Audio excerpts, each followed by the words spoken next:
A lot of people in Canada are liking becoming our beautiful, cherished 51st state. Those are the infamous words that ticked Canadians off and led to what's being called Victoria's best tourism season ever. In terms of top-line revenue and hotel metrics, this is by far a record year. Canadians spent their tourism dollars in their own country, skipping travel to the United States.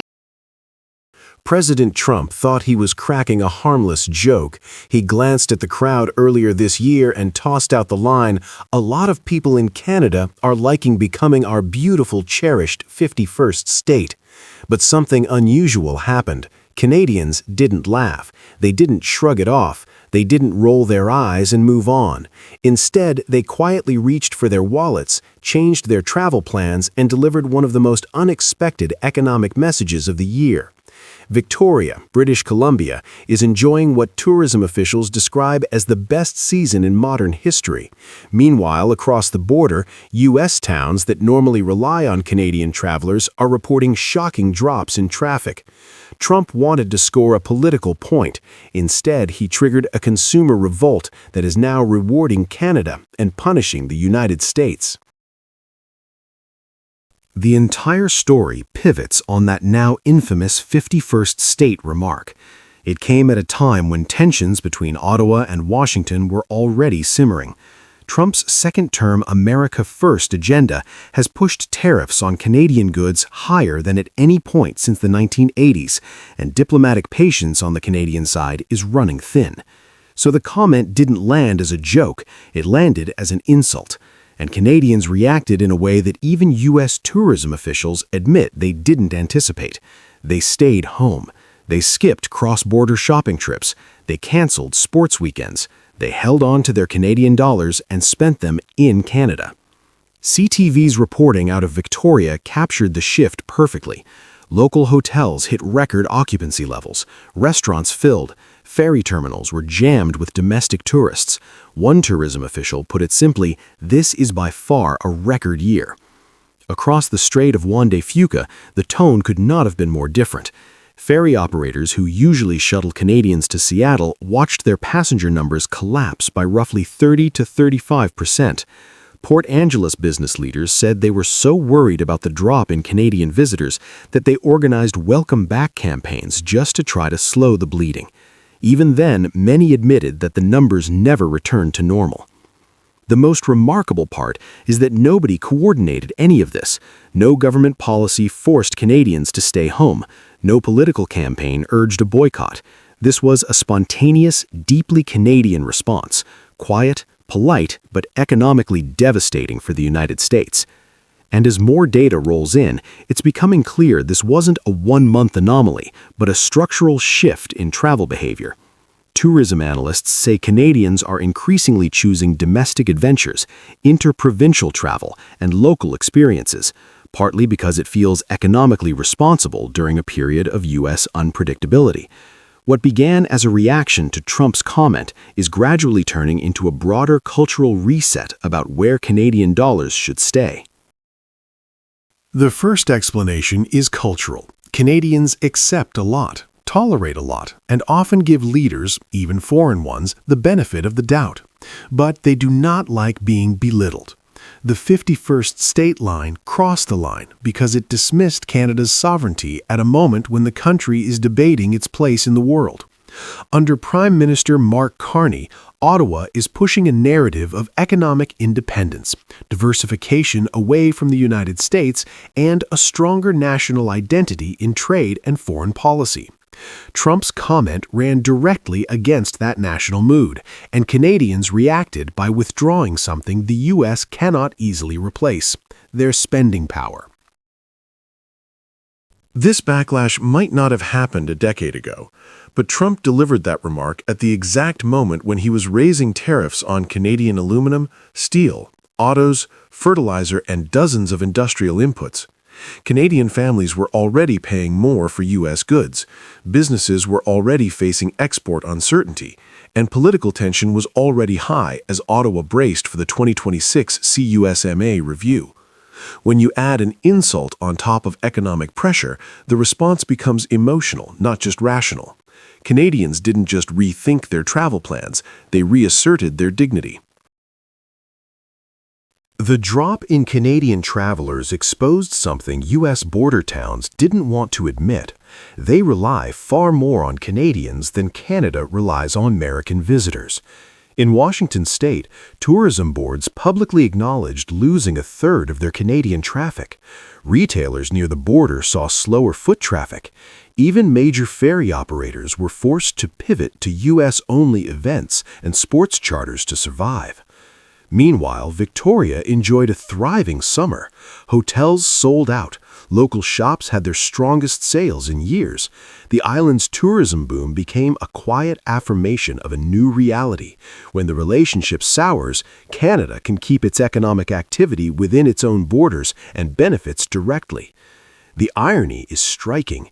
U.S. officials are now describing Canadians as essential visitors, a term almost never used publicly before. It reflects how deeply border economies depend on Canadian spending and how vulnerable those regions are when Canadians decide to stay home. Trump's rhetoric did not merely irritate people, it undermined an economic relationship Americans assumed was unshakable.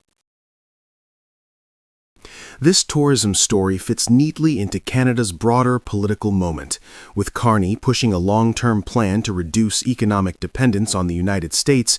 Canadians are signaling that they're ready to support that vision with their own consumer choices. They don't need to shout. They don't need a campaign. Their behavior says enough. If a single remark from Trump can redirect millions of travel dollars back into Canada's economy, it suggests something important. Canadians are done being underestimated. They understand their leverage, and they're increasingly willing to use it. Washington's border towns want Canadians back. They want the hotel bookings, the restaurant receipts, the weekend traffic, the retail spending. But Canada's shift may not reverse quickly. CTV's reporting noted that many Canadians, quote, may not be back to the States anytime soon, and tourism experts in both countries expect the trend to continue into 2026. The U.S. now has to decide whether Trump's rhetoric is worth the economic damage. So far, it looks like the political theater isn't working in America's favor. Victoria's record tourism year is more than a feel-good headline. It's a real-time example of how political rhetoric can reshape economic behavior without a single law being passed. Canadians were insulted, so they stayed home. Their cities benefited. U.S. border towns suffered. And the episode leaves one lingering question. If a simple joke can push Canadians to redirect billions in travel spending, what will happen when the United States and Canada sit down for the high-stakes USMCA renegotiation in 2026? Trump joked that Canada was the 51st state. Canadians answered by reminding him they're not.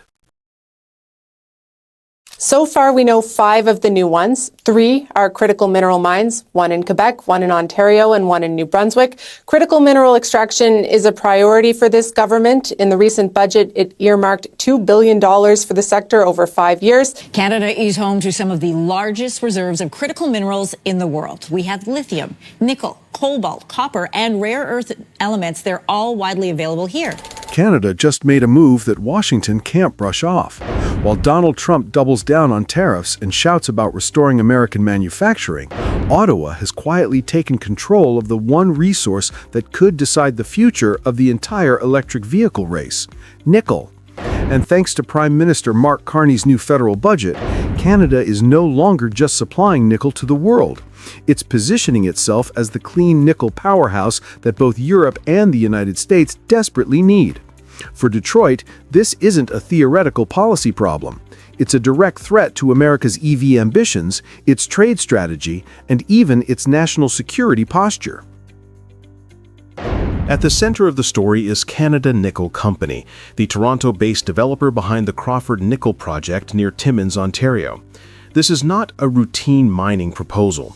Analysts at Corporate Knights described Crawford as one of the largest new nickel opportunities anywhere on the planet, a massive, low-carbon operation designed from the beginning to supply battery metals for North America's clean technology industries. Reuters reported as early as 2021 that Canada Nickel had already been in discussions with senior U.S. officials about serving as a secure supplier for the American electric vehicle sector. Back then, the conversation was forward-looking. Today, it has become an urgent strategic reality. Crawford's development timeline now intersects directly with the world scrambling to secure stable mineral supply, with the U.S. under Trump slapping broad metal and battery tariffs on virtually every trading partner, including Canada. This is the environment in which Mark Carney dropped his new federal budget, a document that places critical minerals at the core of Canada's economic and geopolitical strategy. Billions are being committed to mining, refining, and value-added production inside Canada. Ottawa is no longer content with simply digging resources out of the ground and shipping them south. Carney wants domestic refining, domestic upgrading, and domestic control over Canada's most valuable strategic assets.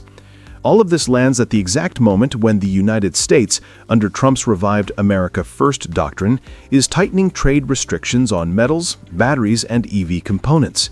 The collision between Carney's critical minerals strategy and Trump's tariff strategy is not the coincidence. It is the defining economic clash of the decade. Nickel is the metal everyone in Washington talks about behind closed doors. Without it, there are no long-range batteries. There are no high-performance electric SUVs, and there is no American claim to leadership in the next industrial revolution. The U.S. hasn't built a reliable domestic nickel supply chain in decades. For years, it quietly leaned on imports from Canada, which historically provided more than a third of America's entire supply of primary nickel. When Trump decided to impose tariffs of 20 to 30% on imported battery metals, he wasn't just going after Indonesia or China. He was hitting the very country that keeps Detroit's battery factories alive. That's where the new problem begins. If the U.S. cuts itself off from Canadian nickel, it doesn't fall back on some abundant American resource. It falls back on Indonesia, where Chinese refiners dominate the industry, and where the environmental footprint is so high that any vehicle built with that nickel will face punishing carbon penalties in Europe once the EU's carbon border adjustment mechanism fully kicks in. In other words, Trump's tariffs risk forcing American automakers to choose between paying more at home or paying more abroad. Either way, the EV becomes more expensive and less competitive. What makes Crawford so disruptive is not just its size, but the quality and strategic value of its nickel. This is clean, low-carbon metal that global automakers desperately need as emission standards tighten. Its production profile puts Canada in a category almost no other supplier can match, and Carney understands how critical that timing is. By placing critical mineral processing and value-added production at the center of his budget, Carney is elevating nickel from a commodity into a national strategic asset. Canada is signaling that it will move up the value chain. Instead of being the continent's ore pit, it intends to be the continent's refinery, upgrader, and long-term supplier of choice. This shift gives Ottawa real influence, the kind of influence Canada rarely had in previous decades. The consequences for Washington are immediate. If the U.S. pushes too hard with tariffs, Canada has the option to redirect supply toward Europe, South Korea, and Japan. Those markets are aggressively locking in clean nickel contracts and are already preparing their industrial strategies around low-carbon inputs. Every ton that Canada signs away to the EU or Asia is a ton the United States cannot easily replace, especially if it wants to avoid Chinese-dominated supply chains. Trump cannot ignore this because nickel touches every strategic sector the U.S. is trying to protect. The EV industry is just one piece. Nickel is crucial for military jet engines, naval systems, advanced alloys used in aerospace, and even high-density grid storage. A shortage here isn't like a shortage of lumber or furniture. It is a shortage that affects national security, international competitiveness, and America's long-term technological leadership. And the timeline matters. The U.S. is heading into the 2026 USMCA review with Trump demanding concessions from Canada and Mexico. Carney now walks into that negotiation with something Canada hasn't had in decades: leverage. Canada controls the most attractive nickel project in the G7, backed by a federal government that is openly investing in processing capacity and openly engaging with European and Asian partners. If Trump wants to keep American EV manufacturing alive, he needs Canadian nickel. If he wants to export those EVs into the EU without facing carbon penalties, he needs clean Canadian nickel. If he wants to reduce dependence on China, he needs a non-Chinese supply chain, and Canada is the only scalable option. This isn't resource nationalism, it's geopolitical realism, and Trump knows it. What Mark Carney has done is simple but powerful. He has turned nickel into a national advantage, and he has done it at the exact moment when the U.S. is most vulnerable to supply chain shocks. Canada isn't trying to pick a fight with the United States, but it is no longer willing to play the role of passive supplier while Washington weaponizes tariffs against its own allies. The question now is whether Trump will adapt or escalate. Will the U.S. choose stable cooperation on critical minerals, or will protectionism push America into deeper dependence on China and higher costs at home? And more importantly, if Canada's nickel becomes the key to North America's EV future, who really holds the leverage in the next chapter of U.S.-Canada relations? Canada has already made its move. Now the world waits to see how Washington responds.